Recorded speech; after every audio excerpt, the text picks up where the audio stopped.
College principal ఆధ్వర్యంలో కోల్కతాలో జరిగిన ఘోరానికి న్యాయం జరగాలని ఆశించడంతో పాటు ఎన్సీసీ విద్యార్థులు కాలేజ్ బృందం మొత్తం టీచర్స్ లెక్చరర్స్ వేలాది సంఖ్యలో అతిపెద్ద ర్యాలీగా కోటిరెడ్డి కాలేజ్ దగ్గర నుంచి మన కడప కలెక్టర్ ఆఫీస్ వరకు పెద్ద ఎత్తున ర్యాలీ నిర్వహించారు. మహిళలకు న్యాయం కావాలని కోరారు. We want justice. We want justice. Friends వేల మంది స్టూడెంట్స్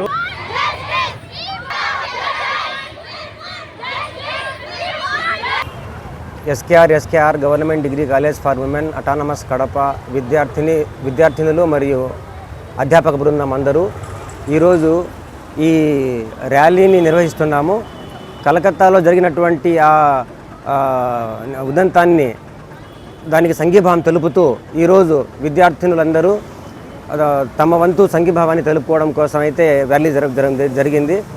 మరి ఈ ర్యాలీలో ప్రతి ఒక్కరూ స్టూడెంట్స్ అందరూ పాల్గొంటున్నారు. ఇటువంటి అసాంఘికమైనటువంటి చర్యలు ఫ్యూచర్లో ఎప్పుడు జరగకూడదు అనేటువంటిది అందరూ కోరుకుంటున్నాము. ముఖ్యంగా విద్యార్థినులు ఈ కార్యక్రమంలో ఈ ఇన్సిడెంట్లో తమ సంఘీభావాన్ని తెలుపుతున్నారు. ఇటువంటిది ఒక స్త్రీ లోకానికే కాదు, మొత్తం మానవ లోకానికే సిగ్గుతో తలదిద్దుకోవాల్సినటువంటి ఇది ఇటువంటివి జరగకుండా ఉండాలని చెప్పేసి ప్రతి ఒక్కరూ కోరుకుంటున్నాము.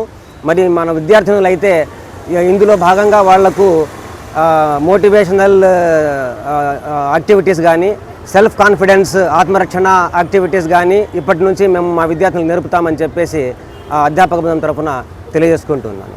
మీ ర్యాలీ ఎంతవరకు సార్ ఇక్కడ నుంచి? ఈ ర్యాలీని కోటిరెడ్డి సర్కిల్ సంధ్యా సర్కిల్ నుంచి కలెక్టర్ ఆఫీస్ వరకు పోవాలని చెప్పేసి నిర్ణయించుకుంటున్నాను. Thank you.